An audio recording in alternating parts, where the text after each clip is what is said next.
Oui, Monsieur le Président, chers collègues. En introduction, juste rappeler à Monsieur Millet que dans les mesures de qualité de l'air, et la radioactivité aussi, donc par rapport au nucléaire, peut-être être un petit peu précautionneux sur ce thème-là. Monsieur le Président, chers collègues, on n'améliore que ce que l'on mesure. C'est en 1999 que j'ai commencé à travailler avec Coparly.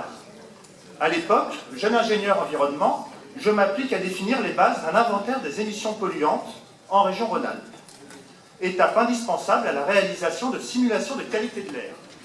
À l'époque, ce sont les industriels, et notamment ceux de la vallée de la chimie, qui mettent en œuvre ces outils.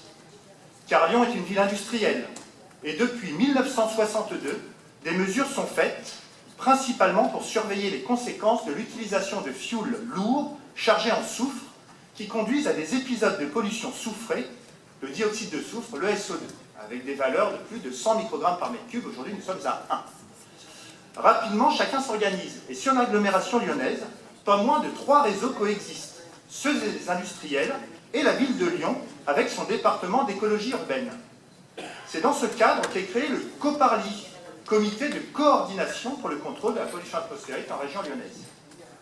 La loi sur l'air et l'utilisation rationnelle de l'énergie de 1996 donnera un cadre à la surveillance, instituant la forme associative agréée par le ministère de l'Environnement, avec une transparence totale des données et un financement tripartite, un conseil d'administration regroupant État, collectivités locales, industriels et associations de protection de l'environnement, seuls les 3 premiers collèges finançant.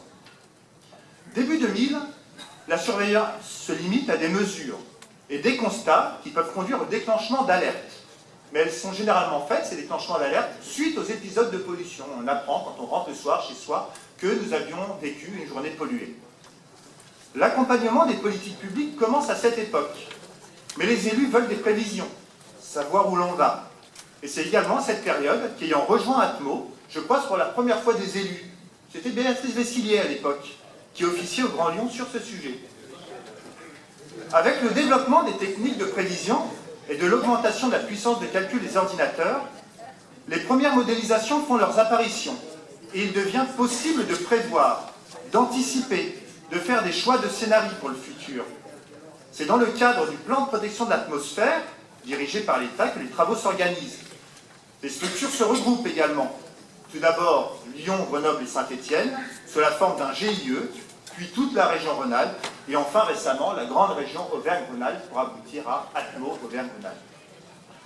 En 2008, je constate, comme beaucoup, que les décisions à prendre pour améliorer la qualité de l'air ne viendront pas seulement de la production de données scientifiques, mais de l'action volontariste des décideurs. Je vais donc voir mon président d'Atmo, c'était Michel Réplin, également premier vice-président ici.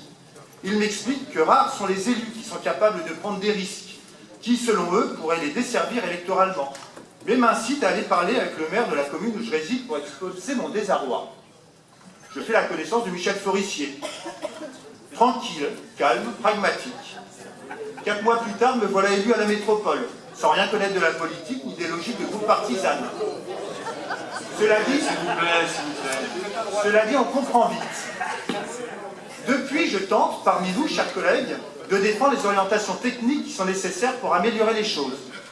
J'aurais voulu encore plus m'investir, notamment dernièrement en représentant notre collectivité à Atmo. Mais là encore, c'est la logique politique qui a pris le dessus. Et c'est un urologue, ancien adjoint à la culture, qui nous représente.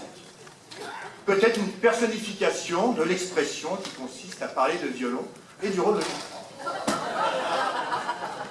Notre président a organisé il y a 8 jours un grand événement au Grand Parc Miribel-Jonage, en lien avec la protection du climat. En privatisant la base de loisirs du Grand Parc, il a pu s'acheter des participants, à savoir les milliers de visiteurs qui seraient venus de toute façon, mais qui ont eu la chance, ce jour-là, d'avoir la plage gratuitement. Par contre, pour aller en vélo là-bas, comme prévu, point de président. Agir pour le climat, oui, mais pas quand il fait chaud, ça peut faire des auréoles sous les bras. Et pour les photos, c'est pas... Si. Ce coup de com' à plus de 50 000 € laisse pantois quand nous voyons que la subvention que nous attribuons aujourd'hui à Atmo est de 175 000 €. Mais là encore, notre président, en digne ancien premier secrétaire du Parti socialiste local, maîtrise les priorités politiques. Atmo est une association d'intérêt général qui nous permet d'avancer dans le bon sens. Elle accompagne notre collectivité et peut guider ses choix. Mais pour cela, il faut la laisser proposer et non pas lui imposer des contraintes. Car c'est malheureusement ce qui s'est fait dans le cas de la ZFE, où les hypothèses étaient bridées politiquement par l'exécutif. Notre ère du quotidien et notre climat ne peuvent plus souffrir de craintes électorales.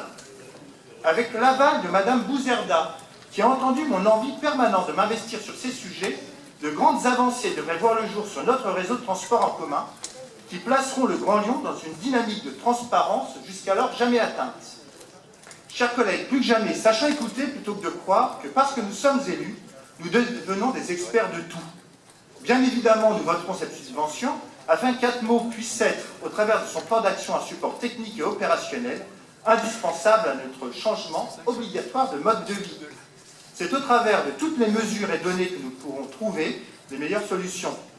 On n'améliore que ce que l'on mesure, alors continuons de financer Atmo, notre outil de mesure, notre expert technique. Je vous remercie.